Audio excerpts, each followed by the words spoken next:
Hey teachers, welcome to the Teacher Support Network podcast. I'm Anton McCoy, and today we're diving into something super important as we approach the last stretch of the school year. Pausing and reflecting on what has worked and what has been the most challenging parts of your teaching practice thus far into the school year. We all know how fast time flies in the classroom, and before we know it, we'll be wrapping up the school year. But before that happens, let's pause and reflect and see how we can finish this school year off strong. So today I'm going to be sharing 5 essential reflection questions that every teacher, whether you're in Gen Ed or SPED, should ask themselves to finish this year off strong and to set yourself and your students up for success. So grab a notebook, a cup of coffee or tea, pause, and just take a deep breath as we walk through these key questions together. So question number 1, how have your students progressed academically, socially, and emotionally this year in your class?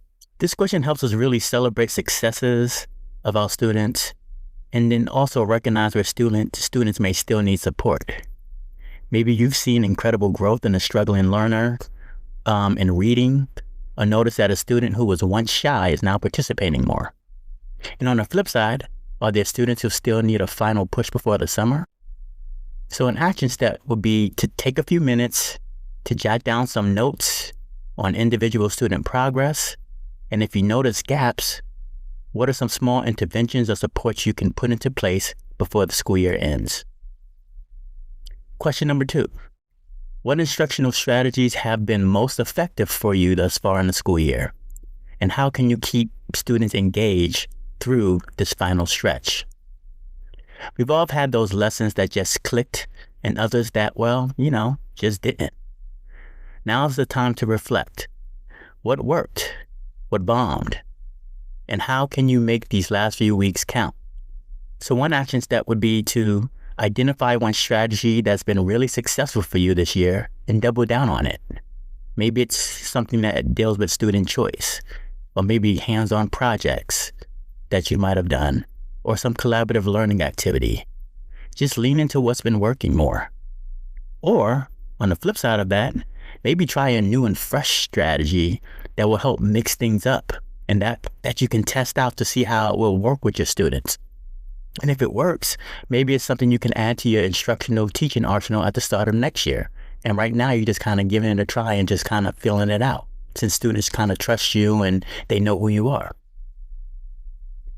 Question number 3, how well have you worked and collaborated with fellow team members, co-teachers, support staff, specialists, and families this year? We all know teacher is never a solo act. Whether you're a Gen Ed or SPED teacher, communication with each other is key in supporting all students, especially students with disabilities in your classroom. So one action step would be reach out to your school-based teams and check in if you haven't already, or if you haven't done it in a while. How can you collaboratively work together to support students in this final stretch of the school year? Question number 4, how can you maintain a positive and structured classroom environment in the final months and weeks of this school year? Okay, let's be real. This time of year can be real tough when it comes to classroom management. The sun is out, it's testing and assessment season, and there are not many extended breaks or days off before the last day of school. Spring fever is real, y'all. You know what I mean. Students and teachers are ready for summer, and that energy can lead to disruption, and a lot of disruptions in the classroom. So instead of letting things slide, now is the time to really reinforce your procedures and your routines and your expectations and practice them repeatedly with your classroom. And now let's look at our last question, question 5. And we're going to be talking about you as a teacher specifically. How have you grown as an educator this year? And how can you take care of yourself moving forward? Teaching is hard, and reflection isn't just about your students, but it's about you too. It's about us too. So what's one thing you've learned about yourself this year? Maybe you've built stronger relationships with specific students, fellow colleagues, or parents. Maybe you tried a new teaching strategy that worked. Or maybe you've navigated through a tough challenge in your classroom or in your own personal life. There's so many different things that you could have been working on this year for your own self.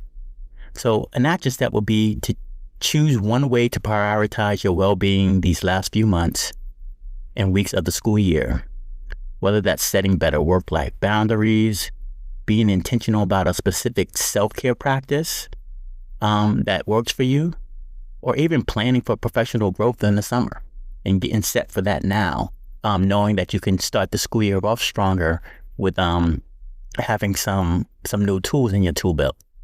Whatever you choose, just make it meaningful for you so you can fill your own cup and be the best version of yourself in these next few months and weeks ahead. All right, so let's recap these 5 powerful reflection questions discussed in this episode and make them really personal as you do this. So, 1, how have my students progressed academically, socially, and emotionally this past school year? 2, what instructional strategies have been most effective thus far in the school year, and how can I keep students engaged through this final stretch? 3, how well have I worked and collaborated with fellow team members, co-teachers, support staff, specialists, and families this year? 4, how can I maintain a positive and structured classroom environment in the final months and weeks of the school year? And 5, how have I grown as an educator this year, and how can I take care of myself moving forward? So here's your challenge. Take 10 to 15 minutes this week and reflect on these 5 questions. Journal out your answers, and for a bonus, share your ideas with a fellow colleague if you feel comfortable, so they can help keep you motivated and accountable for the remainder of the school year. All right, that's it for this week's episode. If this episode really resonated with you, please share it with a fellow teacher and leave a review for me on your favorite podcast platform. Also, you can go to the episode show notes, visit the resource section, and grab our free Gen Ed and SPED Teacher Collaborative Conversations Guide to help you with some more collaborative conversations as you move through the end of the school year. Finally, if you're listening to this episode on the go, you can read this week's episode's transcript that will have the reflection questions laid out for you to revisit when you have some quiet time to pause and reflect. Remember, reflection isn't just about looking back. It's about using what we've learned so far to move forward with intention. So until next time, remember to keep showing up, keep making a difference like you already are, and take care of yourself. Talk to you soon. Bye now.